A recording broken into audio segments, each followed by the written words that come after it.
Hello friends, after a long gap I am finally back in my kitchen and today's kitchen mischief is super quick and super easy.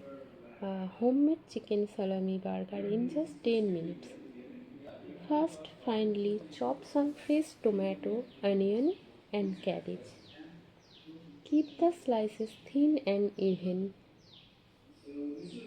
Fresh vegetables make a big difference. That crunch and juiciness brings the burger to life.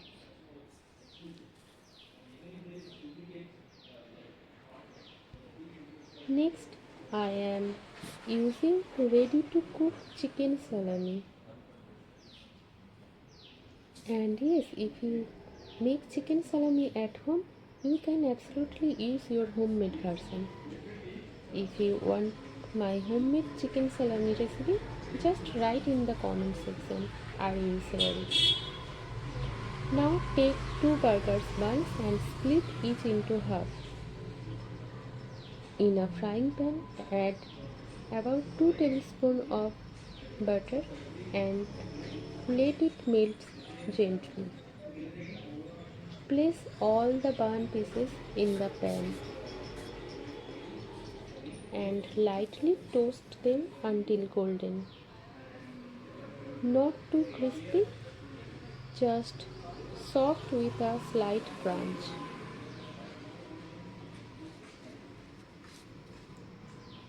Remove them once done.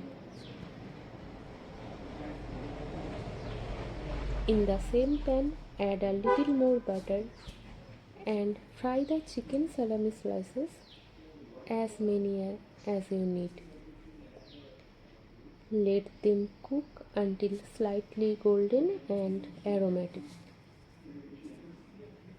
Now take a plate and place the 4 bun bases. Start layering. Spread some mayonnaise on each bun base. Add the fried chicken salami. For extra flavor, I am adding some leftover fried shredded chicken. This is optional. Next, place a cheese slice on top. Now for perfect melting, spread a little butter in the pan again and place the burger inside. Let the cheese melt slowly. Then add your chopped tomato, onion and cabbage. And add fresh lettuce and a few pickle slices for that tangy kick. Now gently place the top bun and press lightly. Keep the flame low and let everything simmer for about 2 minutes. And finally your homemade delicious burger is ready.